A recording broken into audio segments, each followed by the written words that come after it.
their home country. Ministers are in talks with Warsaw about a returns deal similar to the one negotiated with Albania. And the King's birthday today has been marked by gun salutes in London. His Majesty's turned 76, but is said to be treating it as a normal working day. In the city, the FTSE 100 has closed up 40 points at 80.71. The pound buys $1.27 and €1.20. LBC weather, a clear night for north-east Scotland and central southern England and Wales. Cloudy in the northwest and a low of 0. From Global's newsroom for LBC, I'm Daryl Jackson. This is LBC from Global, leading Britain's conversation with Iain Dale.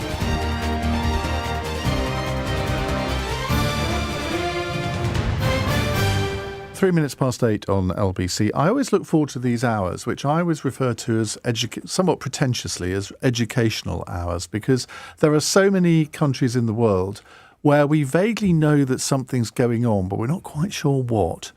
And so from time to time on this programme, we spend an hour sort of doing a bit of a deep dive into what's going on in a particular country. I always remember doing an hour on the Indian farmers' strike. This is a couple of years ago now, and it turned out to be absolutely fascinating. But today we're not going to talk about a farmers' strike. We're going to talk about a very violent conflict in Sudan. And it's kind of a civil war which emerged in 2023. But if you go back over the last couple of decades, there's been all sorts of different iterations of this going on. So we want to talk about why that's happening, the humanitarian situation in the country, because it's very interesting. There's some new figures out today about the humanitarian situation, which we'll come to in a bit. And I've got two guests in the studio to help us through this. But I do want to hear from you if you have any insight into what's going on in Sudan at the moment. The number to call, 0345 6060 973. We are streaming this hour live on Global Player if you want to watch what we're doing in the studio. I can show you. We're just sitting down and talking, but a lot of people do like to watch. So let me introduce my two guests to you. Kholood Khair is a Sudanese political analyst who's the founder and director of the policy research group Confluence Advisory, which had to relocate from Khartoum to London when the civil war began last year. Welcome. Thank you. And we have Sir William Patey, who's a former UK ambassador to Sudan. Sir William, welcome to you too. Pleasure to be here. Now, which of you would like to go first and try and just sort of outline, maybe for a couple of minutes, the current situation in Sudan? Well, I'll defer to the Sudanese in the studio, to Kholood, because I know she's an expert. Over to you. Thank you. I think one thing I want to say is it's not a civil war yet. I would call it an all-out war. It's not quite a war of all against all. Effectively, it's the breakdown of the security state in Sudan, which is now seeing two arms of that security state, fighting each other. You have effectively two armed groups. One is the Sudanese Armed Forces. The other is a paramilitary group, the Rapid Support Forces, that was legalized the status of it was legalized in 2017. So you have these two sort of groups led by these two generals, General Burhan on one side and General Hemeti on the other. They're sort of a Cain and Abel, if you will. They were brothers in arms. They fought, hand in fisted glove against the populations of Darfur. People remember the Darfur genocide 20 years ago. They, took control after the 30-year dictatorship of Omar al-Bashir ended, after a very sort of large revolution. And then they held a coup against the government that came out of that revolution. And they've been really sort of close together and working side by side. And then they weren't. And at that moment on the 15th of April, sort of months and almost years really of resentment between the two of them, competition between the two of them, came to a head, and we had the beginning of the war. Now, since then, as you've highlighted, scores of people have been killed, either through, directly through bullets, through shelling, through aerial bombardment. But a lot of people are also dying from malaria, dengue fever, hunger, Sudan's one of the world's biggest humanitarian situations right now. It's the world's biggest hunger crisis. It's the world's biggest displacement crisis. It's the world's biggest protection crisis. And all of these crises are happening in Sudan at the same time. Now, this is a large country, the third largest in Africa. You've got about 50 million people who this is impacting, regardless of where they live. You have really big hotspots across the country that are increasing every day. So this is really, I would say the largest conflict we have in the world right now. No one seems to know very much about it. Hence, we're here. It's interesting you say it's not a civil war. The BBC, in a report today, they are describing it as a civil war. And this discussion is quite timely because they're saying that the number of people dying because of this war in Sudan is significantly higher than previously reported. According to a new study, 61,000 people have died in Khartoum state, where the fighting began last year. And this was by the London School of Hygiene and Tropical Medicine Sudan Research Group. Now, of these, 26,000 people were killed as a direct result of the violence. And this, the cause of death across Sudan was the main cause of death was preventable disease and starvation. So is that effectively the fighting is stopping any normality within the rest of the country, I guess? Yeah, the fighting broke out in Khartoum, and Sudan has a very centralized system. Everything went through Khartoum, whether it's commerce or politics. And so when Khartoum was hit by war, everything came to a halt, which is why you now have 19 million children out of school. That's A, a lot of children, and B, almost the total population of children in Sudan. So everything that went through Sudan has suddenly stopped. Banking stopped for a very long time. Just every, food chain systems and supply lines, everything had stopped, which is why you're getting these, sort of larger multiplier effects of, really awful impacts on mostly ordinary people. Now, the number that you quoted from the London School is a fraction, really. The researchers themselves, I spoke to them yesterday, they say this is not a full picture and they're working to get an even fuller picture. I think the number is much, much higher than 62,000. But when we can't think about what a civil war is, it's, neighbor against neighbor, and we haven't reached that point yet. I would say we are looking at potentially reaching that point very soon. But I'll come to you in a second, Sir William. But does most of the population have a side? Do people feel forced that they have to pick a side in this? Because, that is kind of the definition of a civil war, isn't it? So both sides, whether it's the Sudanese Armed Forces or the Rapid Support Forces, are working really hard to get people to pick a side. But the thing about this war is that unlike Sudan's many wars, it happened after a revolution. And during that revolution, there was a very keen understanding of exactly how the security state works. So even though this war is having this sort of centrifugal force, it's pulling people into its orbit, whether it's ordinary civilians or armed groups, people are trying to resist having to pick a side effectively because they recognize that soon enough this war could end through a sort of a devil's bargain between the generals, and it's the civilians of Sudan who will have to suffer the aftermath of that as well. So, William, put this in a bit of historical context and tell us about your time in Sudan and what's changed since then. Well, what's different about this conflict is it's actually, as Kholood said, it is taking place in Khartoum. I was there in 2002, 2005 when we were engaged with the Americans and the Norwegians to try and end the civil war, the civil war in Sudan, which had been going on and off since 1956. Sudan became independent from Britain on 1st of January 1956, and there has virtually been a civil war going on there almost non-stop. But the main protagonists were the Northern Arabs and the Southern Christians. So there was an ethnic element to it. You had the Sudanese Popular Liberation Army fighting against the Islamist North, if you like. And that was what was going on. And that was in 2002, 2005, we were engaged in a process to bring that civil war to an end.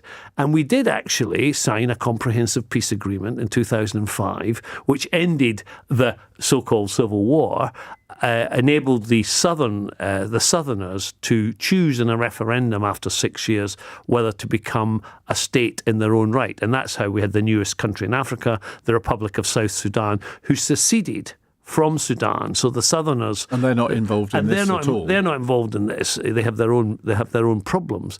But even during that period, there was a civil war within the civil war because you had what I would call certain tribes in Sudan, ethnically cleansing other tribes in Darfur. In 2003, we had the genocide in Darfur, essentially targeted at two tribes who were mainly of African origin. It's never as simple as that. The Masalit and the Zagawa. They were subject to militia forces backed by the state in many ways, although they denied it. And the Janjaweed, people who've longer memories remember the Janjaweed, the camel riders, horse riders, who were burning villages, driving people off their land, forced camps, millions of IDPs in Darfur.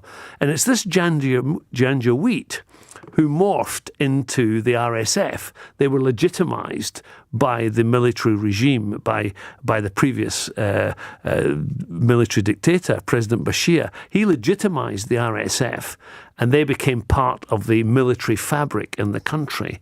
And they were the ones who rebelled against, as Kholood said, against the civilian population who'd been very active in overthrowing the Bashir military dictatorship. And there was great hope for Sudan that Sudan would emerge as a civilian-led government, but the military never gave it a chance. And then the two military factions, I hesitate to call Hemeti a general. He's basically a warlord.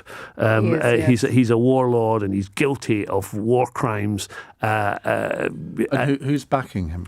Well, they deny it, but the UAE, there's pretty strong evidence. The UN claim the UAE is backing him because of his base in Darfur. He has access to gold mines. He was backed by the Wagner group before they went bust, but the successors of Wagner are still there. So there's a sort of quasi-Russian body helping him. He's exporting his gold through Dubai, so he's well funded. The UAE deny it, but I don't think their denials are credible.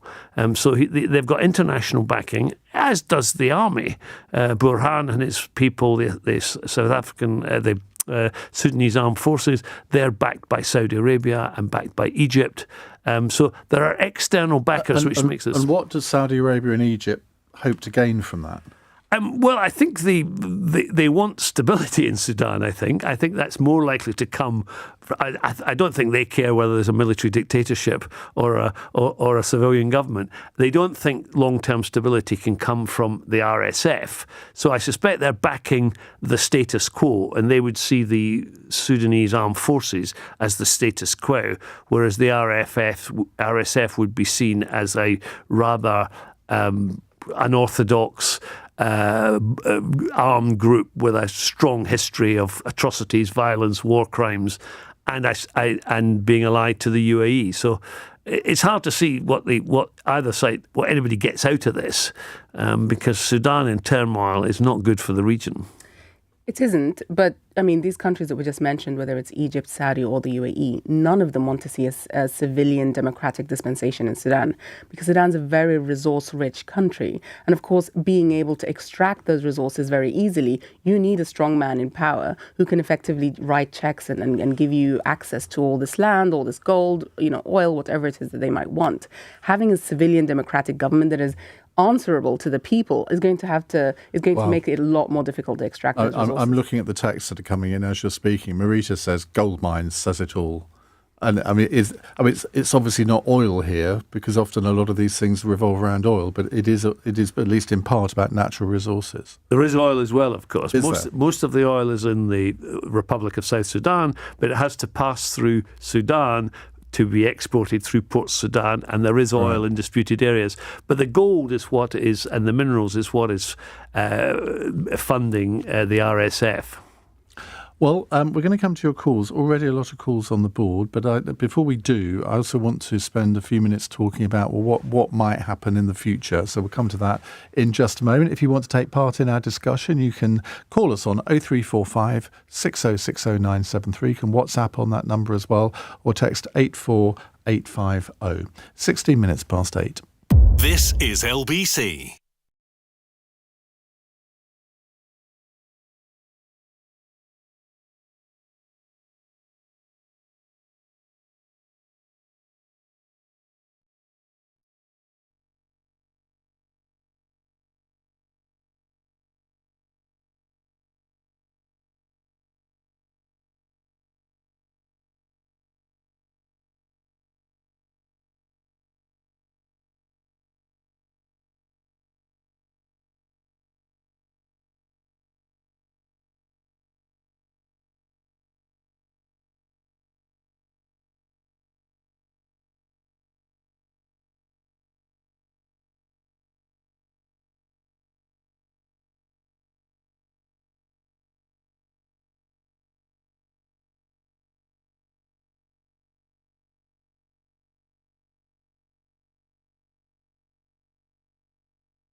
Iain Dale on LBC. Text 84850. 17 minutes past 8 on LBC. We're talking about Sudan with Kholood Khair, who is a Sudanese political analyst, and Sir William Patey, former UK ambassador to Sudan. Before we go to the calls, let's just have a word about the current situation and how both of you see this developing. Sir William, let's start with you. Well, the current situation is one is neither side is ready to compromise. They both think they can win, and the diplomatic efforts to bring the conflict to a halt or even to a pause have proved elusive. There was a conference in Geneva, basically hosted by the Americans and the Swiss, and I think the Saudis as well. Both parties weren't there. They weren't committed. There was a Jeddah declaration in which both parties were agreed to allow humanitarian assistance. That didn't happen. At the moment, the focus is on getting more humanitarian assistance through the border with Chad at the Adre crossing and through Port Sudan. So the focus on the moment is trying to get enough food and supplies into Sudan to deal with the crisis that Kholood was talking about of malnutrition, hunger, and people dying of disease. I mean, something like 25 million of Sudan's 50 million population is malnourished, and malnutrition is and hunger is going to be one of the biggest killers. Never mind the people suffering from the conflict itself. So getting enough supplies in without these being obstructed by the armed factions is one of the biggest challenges. And the UN issued an appeal for $4 billion, but the response to that has fallen well short of that. So that's probably the biggest crisis at the moment, getting food in. Why do you think it is, though, that the international community has essentially ignored this war over the past couple of years? And it gets very little coverage, certainly in the Western media. I don't know whether it's different elsewhere in the world, but it seems it's the usual phrase is a faraway country of which we know little, and we can just sort of turn our back on it. Yeah, I mean, it gets some attention from the diplomats. I mean, there's an American envoy, Tom Perriello, and Britain's got an envoy, and there's lots of diplomacy going on. I just think it's, Sudan again. There's a kind of inevitability about conflict in Sudan. It's not new. It's of a scale unknown, but it's not new. People remember Darfur. They remember the civil war. So it's a kind of, imagine if you're tuning in and you're not particularly engaged or have a stake in it. Oh, it's another war in Africa. I mean, there's nothing we can do about it. And set against that, you've got a breakdown in the international system. The UN is no longer the body it once was. You've got a Russian invasion of Ukraine, and you've got the prospect of an all-out war in the Middle East. There already is a war in the Middle East. The question is whether it gets bigger or not. So there are other things happening. I think that's why it hasn't perhaps got the attention it might have got at different times. Tariq says, I want to take part in the discussion by sharing my story and personal experience. Well, you can do that, Tariq. Just dial 0345 6060 973. We'll see if we can get you on air. Kholood, let's come to you. Can you feel at all positive about the future? Is there any prospect of some sort of peace? And if there isn't, what would that depend on? How can that be brought about?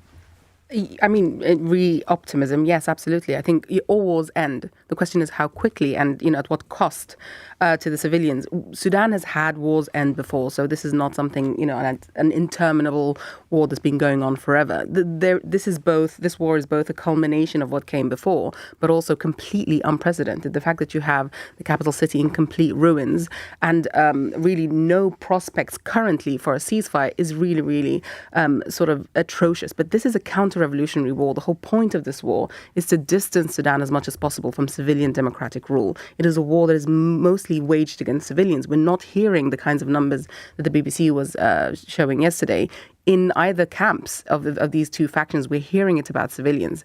What the Sudanese revolutionary forces have said is very, very clear. They want the army to be reformed so that it's not playing this rapacious role in Sudan's politics and its economy, and they want the RSF to be dissolved because it is not a sort of a military faction that can continue to exist and Sudan can have peace. Those two things just don't go together.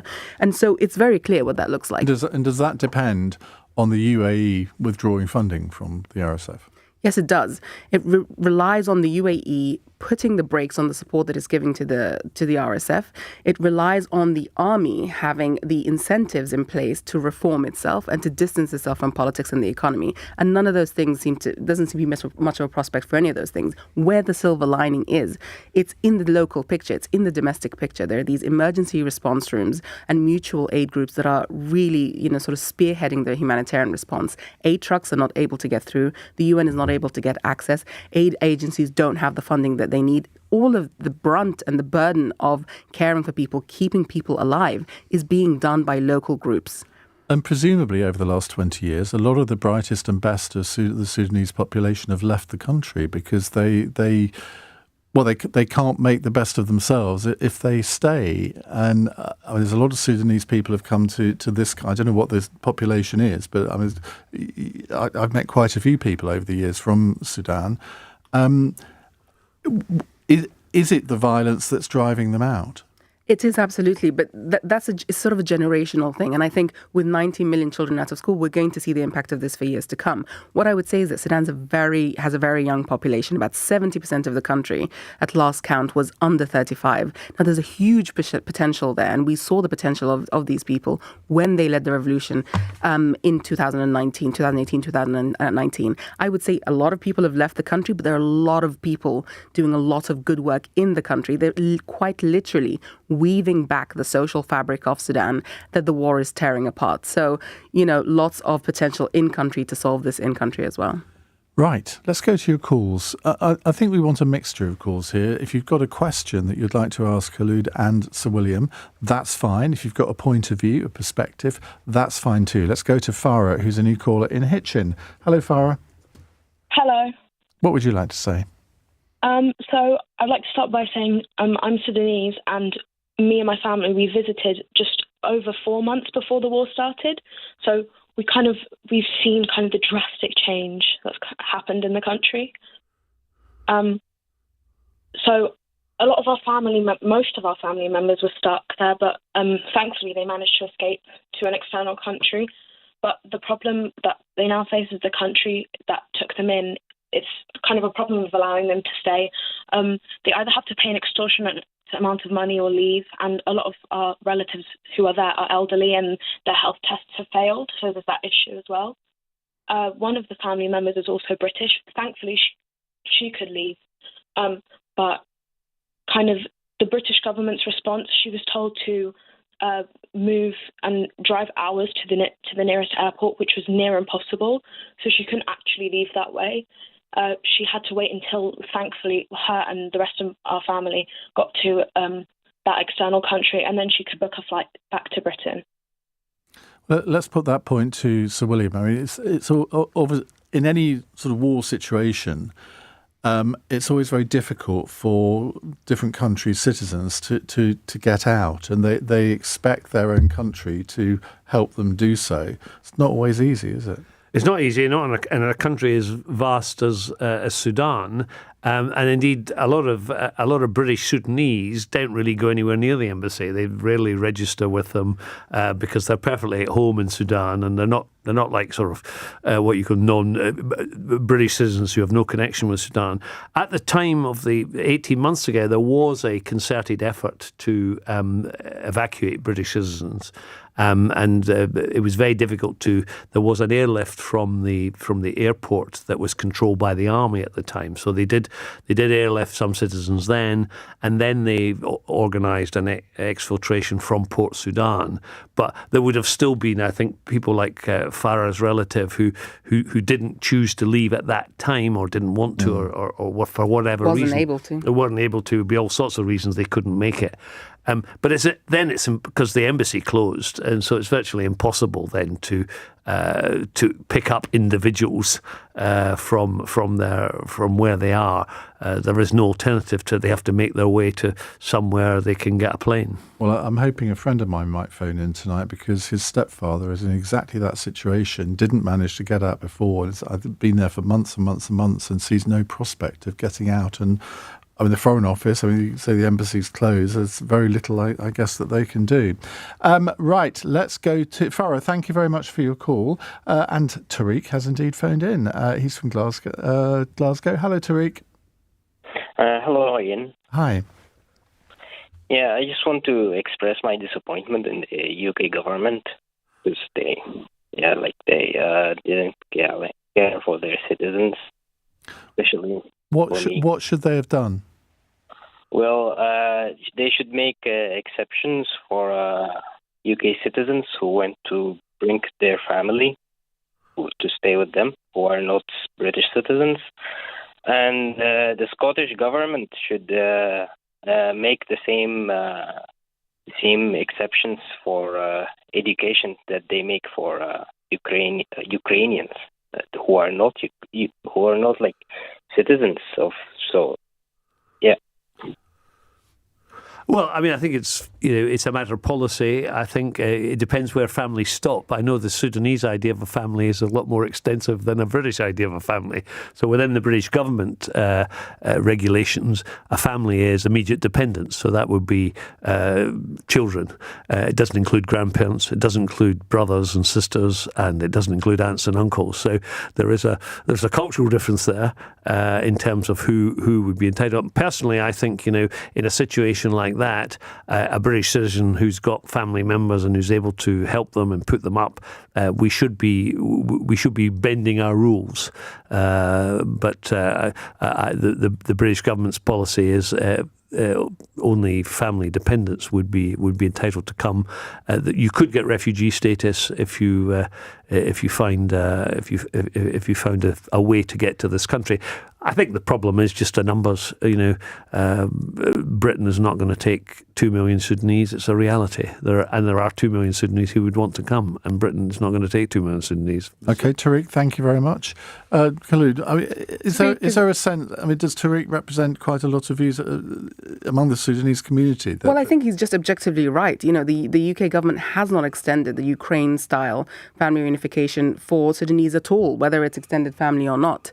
And what we're seeing is that when Sudanese people are able to come here, which is indeed very, very difficult, they are not able to get their status regularized. They're not able to work. They're not able to really do anything to help their case. Whereas, as we saw with the Ukrainians, there was a complete open door policy. And actually, when there is a war, that is the right approach.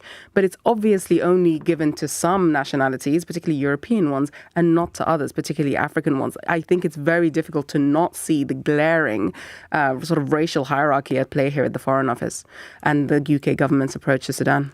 But nobody is criticising the government of Saudi Arabia or the government of Egypt, neighbouring states who have strong interests in Sudan. None of them are taking anybody. So there is a dual hypocrisy here. I accept that the British government extended facilities to Ukrainians that they haven't extended to Sudanese, but nobody is mounting a campaign against Sudan or Sudan or Egypt to take refugees from Sudan. Most of the refugees are going to Chad, which is an even poorer country, because they can walk across the border. There are no controls. So there's a little bit of... That's partially true. Countries like Saudi Arabia, Qatar, the UAE, even though they have a hand in this war, they are allowing Sudanese people to go in and visit family. They're not allowing them necessarily to stay for extended periods of time, and they don't really give them much support. So it's a mixed bag. Egypt is not allowing Sudanese people in. To get a visa is very, very, very difficult and be extremely expensive. And there are countries like Chad, Uganda, Kenya, and others that have had something of an open door policy to Sudanese people so far. Well, there are loads of people phoning in. One space free on the switchboard at the moment, which I imagine as soon as I say that, it will now be filled. 0345 6060 973. Do keep trying if you don't get through. It's 8:31. News headlines with Daryl Jackson. Harrods says it's aware of allegations made against one of Mohammed al-Fayad's brothers, Salah Fayad. It's claimed he also abused women who worked at the department store. Sir Keir Starmer has welcomed the arrest of a man suspected of supplying small boats used to bring people across the Channel. The Prime Minister has described it as a significant piece of the jigsaw. And former Metropolitan Police Officer David Carrick has denied sex assaults on a teenage girl and a woman. He's facing 9 charges in total, spanning 30 years from 1989 to 2019. LBC weather: a clear night for north-east Scotland and central southern England and Wales. Cloudy in the northwest and a low of 0. This is LBC.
This is LBC with Iain Dale. Call 0345 6060 973.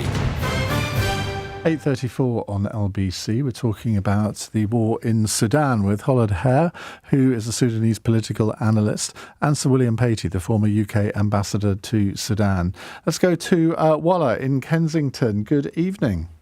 Good evening, Ian, and thank you very much for hosting this program. Thanks for Sir William and Kholood also for taking part. I have a couple of points that I want to put across, if I may. The first one is earlier, at the top of the hour, you talked about taking sides. People are taking sides, and they have to take sides because the army is protecting Sudan and fighting for Sudan and keeping Sudan as Sudan. Well, while the RSF are actually looting, they're raping, they are taking people's property, they're taking people's belongings, and they're taking over their houses. So there is clear good and bad for a lot of people who live in Sudan and still live in Sudan. The second point I wanted to also address is, Ian, you asked a very good question about the army backers and why Egypt and Saudi are backing the army. Well, I think the whole world needs to back the army in a nutshell, simply because Sudan is a very strategic, geographically strategic area, and if we have unrest in Sudan, you better believe the rest of the region will be in turmoil pretty soon. So that's why the Saudis and the Egyptians are backing it, because they're the neighbors, and they know what happens in Sudan will ripple down to their end too. Yes, there are benefits like maybe having access, having gold, but I don't think that's the core issue for these neighboring countries. And another point you talked about earlier also was you talked about local groups with aid and support. Local groups are doing amazing work with nothing, absolutely nothing. So what the international community could do is support the local groups financially or with medicine, with food, with supplies, so they can carry on doing the fantastic work they do. But I think we need to be very, very clear. These two armed groups, the RSF and the army, are not one and the same. They are two totally different groups, and they need to be treated as such. And yes, there is a lot of talk about the EU, the United Arab Emirates, funding the RSF, and from a lot of the videos we get, a lot of the phone calls we get, a lot of the pictures we get, it shows us that these people are actually funding, and it all comes through Chad. So Chad in English. So I think and whether it's a civil war, it is civil war in a sense, because you have two factions and you have the country divided down the middle, more or less. With that, a lot of people feel the army has a political color and a political hue, and that's why they want to stay away from them. But I think people need to start to seeing the army as the defender of the nation and the protector of the nation, as opposed to the one that are just, as something political. That's it. I don't want to take up too much time. I know you have a very... It's a brilliant call. Thank you very much. Well, I think let me just, for people who are not quite sure where Sudan is, because, Africa is such a huge continent, isn't it?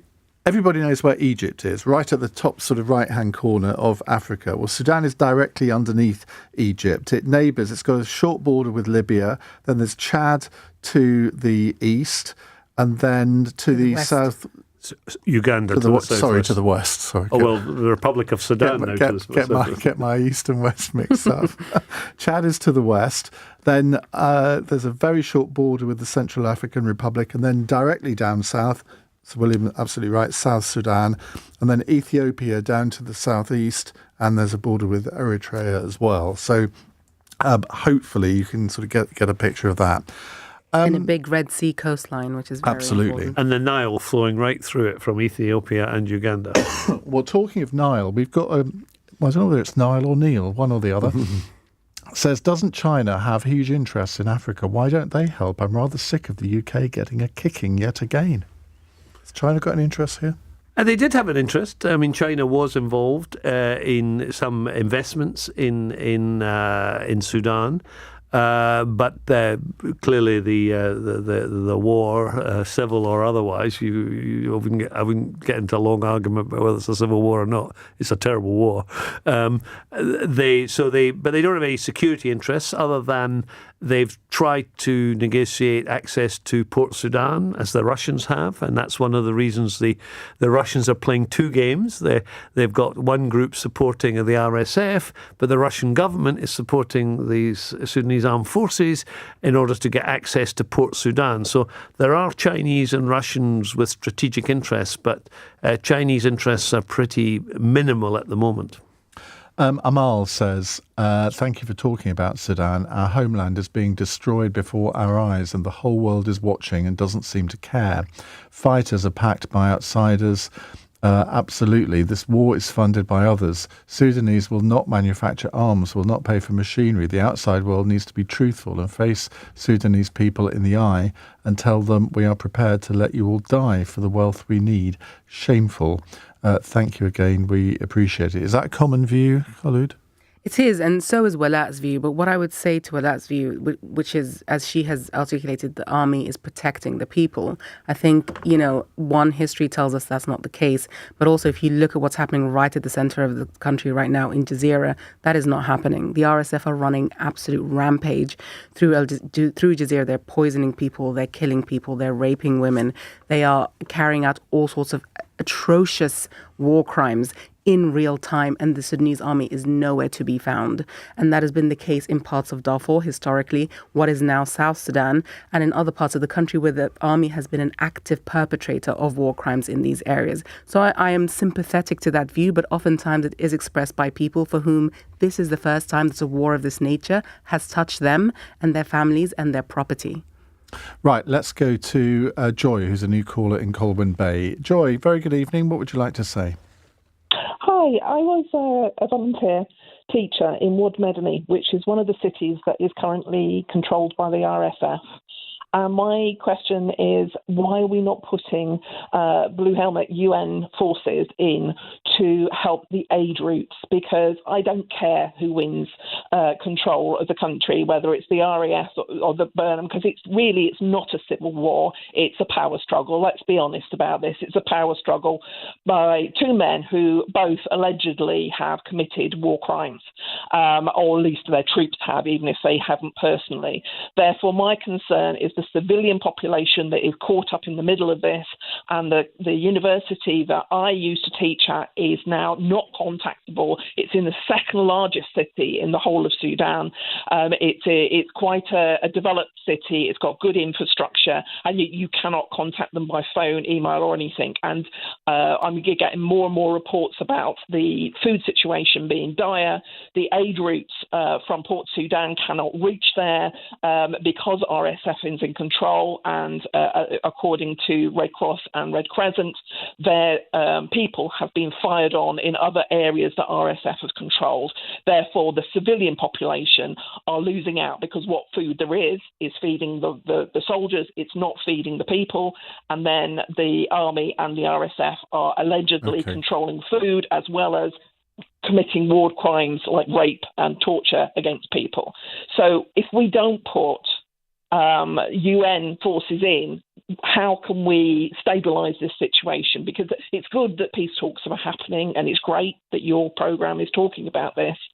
But if the aid agencies can only cover 15% of the country, and as you've got a civilian population dying from starvation and under attack from armed forces, we've got to do something. And the UN has to act, in my view. Why aren't we? Joey, thank you very much. Sir William, I mean, this is a constant refrain in virtually every conflict. Well, why isn't the UN doing more? Well, the UN is a busted flush in reality. It's riven. I never thought I'd hear an ex-Foreign Office person say that. Yeah, well, it's not that. He's an ex-Foreign Office person. Yeah, nobody in the Foreign Office would be allowed to say it, but ex-Foreign Office, a busted flush. And in reality, you could only have a UN force if there was a peace agreement on humanitarian access. I mean, one of the things that did come out of Geneva was a sort of classic UN-type organisation called the Arrangement for the Advancing of Life-Saving and Peace in Sudan, the ALPS, which came out of the Geneva meeting. So basically, we're going to try and advance life-saving, but they need to get an agreement with the warring parties, and then you would have to get an agreement of who's going to put peacekeepers in there, who's going to put blue helmets in there, and that would be very difficult in the absence of an agreement between the two parties, and that has proved elusive. We've never, in history, as far as I can tell, had a fighting UN force that would go in and force parties to allow them to distribute aid. That is not something the UN has traditionally ever been able to do, and I don't see it happening now. I think the idea is you're going to have some form of international agreement. I think it's going to end up, we're going to have to back the NGOs and the Sudanese groups themselves. We're going to have to insist on getting aid in. I mean, there are two things I think we could do. And one is have comprehensive sanctions against the gold trade. I think we've got very partial sanctions against the gold trade, and we've got an arms embargo on Darfur. We need an arms embargo on the whole country. Now, that is something the UN could impose through the Security Council, but that would require the Russians to agree to it. And if the Russians and the UAE are profiting from the gold trade and from arms supplies, they might not agree to it, because, you know, at the UN Human Rights... Maybe they should be tested. Well, I think they should. I certainly would. I would certainly advocate taking a resolution to the UN Security Council that would impose an arms embargo on the whole of Sudan, not just Darfur, and sanctions against illicit gold. Well, you've given me my first question for David Lammy next time I interview him, so thank you for that. All right, we'll come to more of your calls in just a moment. It's 8:46. LBC This Morning on Nick Ferrari at Breakfast. Are you ready to give a Gazan a home? A Labour MP has tabled a motion urging the government to launch a visa scheme for families in Gaza amid the ongoing conflict in the region. Michael and Sittingbourne. Yeah, right, on your bike, Nick. There's no way on earth we should be even considering taking these people in. Dina's in Cheltenham. I think it has been needed since this time last year. I think this government and the previous government's exceptionally selective in who they are helping. Julia is in Edgeworth. to it. There are 22 Arab countries in the Middle East. Why they're not taking them? Nick Ferrari at breakfast. Back tomorrow morning from 7. Listen on your radio and on Global Player, LBC.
Iain Dale on LBC.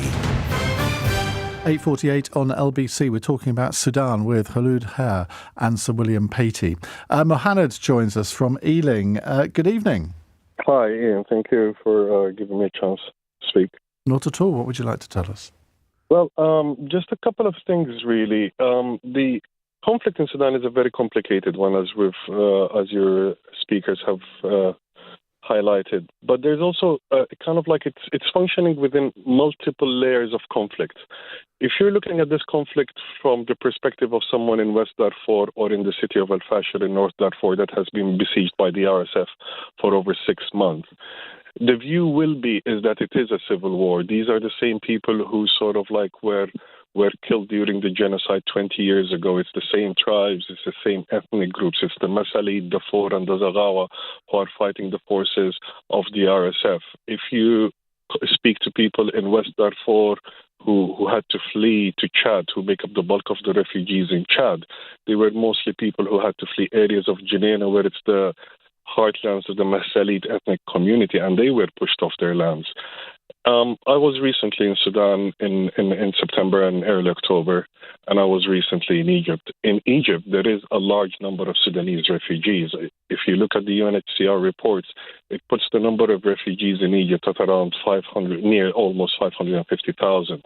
Egypt had been home to a larger number of Sudanese who'd migrated there in the last 10 years.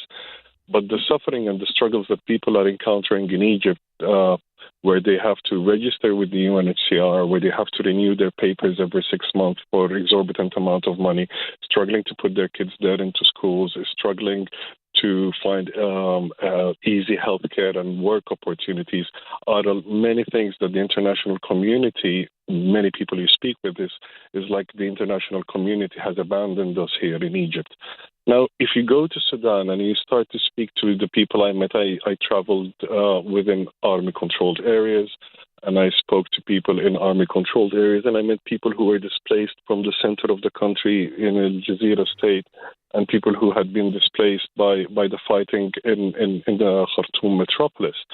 And the one thing that many ordinary people say, which is a paradox, of course, because we're looking at two forces that have large abuses against the civilian population, but still people in the ground will tell you, and especially women, is that life under the RSF is unbearable, is that they don't see a life and a future in areas controlled by the RSF. People are still fleeing to the army areas for whatever perceived safety that they might be getting, despite all the hardships.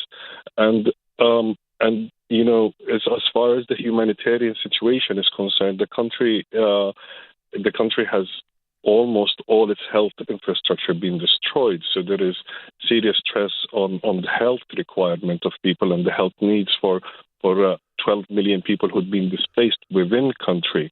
Most of them have moved to cities that were much smaller, that didn't have the infrastructure that Khartoum had, and the capacities that were available for them in Khartoum. And many people kind of like recall the days of Omar al-Bashir, and during the height of when things were really bad, that there was a moment in 2004, 2005, when even the Prime Minister of the United Kingdom, the Labour Prime Minister Tony Blair, got on a plane and went and met Omar al-Bashir to press for the issue of peace in South Sudan. And that's what many people say has been lacking in the international engagement with the Sudanese crisis. Many people cite the 8 or 9 visits that happened by, for example, Antony Blinken to the Middle East to try and resolve the situation in Gaza. And they point out that the situation in Sudan is much more critical than the situation in Gaza, precisely because where it sits with regards to Egypt and Ethiopia and the whole issue of the Gerd Dam, where it sits on the Red Sea and the issue of the security of the Red Sea as a passage for 20% of the world's trade, where Sudan sits in as a connection between sub-Saharan Africa and North Africa, where it sits on the whole issue of the Sahel. And many people also that I've met during reporting, for example, closer to England, closer to home, on the other side of the English Channel, is you meet many young Sudanese people who are coming and trying to flee the war. They've crossed across the deserts of North Africa through Libya, endured amazing hardships, yet they come on the borders of if France is not willing to take them. Many people are treating them as economic migrants, and these are people who are fleeing the war. So for the Sudanese communities that you meet and you speak to, whether it be in the UK, in Egypt, or for that matter, those back in country, they think that the way the world has handled their particular war and their crisis has been almost very hands-off, and they only compare to how 5 years ago the world promoted the revolution.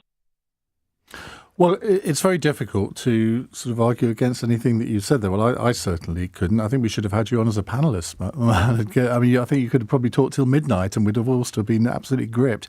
Kholood, do you want to comment on what Mohammed has just said? I think Mohammed is 100% right. And people in Sudan do feel like they've been left behind by the international community, by the world, effectively. And in many ways, of course, they're right, because the UK has a lot of engagement in what's happening in Sudan. It is the pen holder at the UN. That means it is responsible for drafting resolutions on Sudan. All of the UK's allies, whether it's Egypt, Saudi Arabia, Kenya, the United Arab Emirates, etc., are all involved in this war. So the UK has an enormous amount of leverage should it choose to use it. And yet we're not really seeing this, sort of translate into actual policy. Now, David Lammy has said that Sudan is one of his top 3 priorities with Gaza and Ukraine, but it's obviously a very low third behind those two. And so we're not seeing this alacrity, this willingness to really get moving and keep up momentum on Sudan from the UK government. And as Mohammed rightly said, that should be the case. Well, Mohammed, if you're still listening, I hope you are. Daniel has sent in a text saying, that is the phone call of the week. I was hanging on his every word. You don't get a much better accolade than that on LBC, Mohammed. Let's go to Wendy, who's a new caller in Bristol. Hello, Wendy. Oh, hi. Hi, Kholood. Hi, Sir Walter. Hi, Wendy. William, I'm sorry. No problem. He's been called worse. What would you like to say, Wendy? It was mainly 2 points, and I think everybody's made some really cogent points this evening, so there's kind of not much less for me to point out, but just kind of the personal story behind the whole thing. Personally for us, we were due to go and live in Sudan in the February before April when everything broke out. After many years of visiting Sudan and just, getting to know the country, the people who are incredibly generous, warm, hospitable, everything about Sudan. It's just such an incredible place to be, and I think very little known. And so many people ought to be educating themselves about the history and the wealth of everything that's in Sudan. And of course, there's the strategic importance and the minerals and the gold and everything. But in terms of the personal stories, so many people are left in limbo. We've got so many family members who are basically scattered across the world now in Egypt, Saudi, or in Port Sudan, who are just waiting, living every day, waiting for the next update or the next piece of news that might mean that they might be able to go back home and restart their lives. You know, members of the family who've been in their third year of a medical degree who now can't continue with that and have to then, you know, look for the next best option. And that is incredibly frustrating when we've got all these family people who are very much loved and can't move forward with their lives. Wendy, very eloquently put. Thank you very much. We've only got a couple of minutes left. Let's speak to Layla in Bexley Heath. Hi, Layla. Hi. Thank you for the opportunity. I can see most of your guests, they articulate the situation, but for me, the highlight is Muhannad as a friend and previous colleague, because all of us, the Sudanese all over the world, watch his report, and trust me, the whole Sudanese all over the world, they were crying. Especially there was a scene where Muhannad, he can see through a broken window and he can see the river and he cannot cross and see his family and his house. However, my question is to Sir William. The first 2-3 months, the scene from the Sudanese fleeing the war from Khartoum and other cities toward Egypt, especially in south of Egypt, north of Sudan, and toward Ethiopia and toward Chad. My question is, now it's nearly 2 years, how come we don't see international aid? The number of women, they've been raped. We have a very few local organizations where I can help those women, but this number is big. I can hear them and speak with them. Farisan is not, just like Muhammad, they speak with those people. This is very high. Okay, Layla, let's put your question to Sir William, because we're reaching the end of the hour. I think the problem is just getting the aid there physically, because aid that has been delivered gets diverted. I know the RSF have been capturing aid convoys. So it's quite difficult to get the aid to individuals. I think if the international community can find a way to support these local groups that Kholood was talking about, if somehow that network, that Sudanese network, can connect to the international community and we can find ways of getting it to them, I think that is something worth talking about. I think the international community probably needs to back aside now. I think the RSF are predators, they're rapists, they're war criminals. I'm sort of reluctant to say this, but I think probably in the short term, we probably do need to back the SAF to bring a degree of stability. Then we can talk about Sudanese civilian rule after that. But until the RSF are defeated and their predatory instincts, which we've seen going way back to Darfur for 20 years, I think the future for Sudan looks very bleak. So we need to choose a side. I know that people will be reluctant to do that, but I think we should. Kholood, final word from you. I think if you choose a side, you're going to get an outcome that you may not want. But I understand all the arguments for doing so. Quite frankly, the RSF is not an entity that can remain in existence. And Sudan cannot have two armies, effectively. No country can. But the point that everyone's picked up on here, which is that there are local solutions to a lot of the crises facing Sudan, particularly in the absence of the world's attention. These emergency response rooms have said they need money, they need protection, and they need partnerships with large international organizations. We need to make sure that they have it. But when it comes to, Sudan is not some faraway, forgotten place, or at least it shouldn't be. Everything that's happening in Sudan has reverberations on what is happening elsewhere in this world that also impacts the UK. Migration is just one of them. But there are also issues around security and around the Red Sea and commercial routes and around just, the common humanity. I think it's absolutely possible to care about one set of people as well as others. Our humanity is not limited to caring about one issue at a time.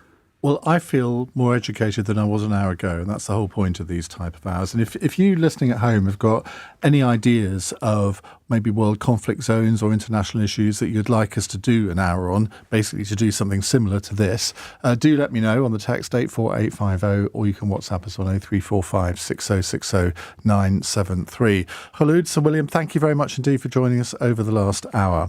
Well, coming up in the next hour, this is a slightly awkward gear change, if I'm honest, because a baby red panda at Edinburgh Zoo named Roxy is believed to have died because of stress from fireworks being let off in the city.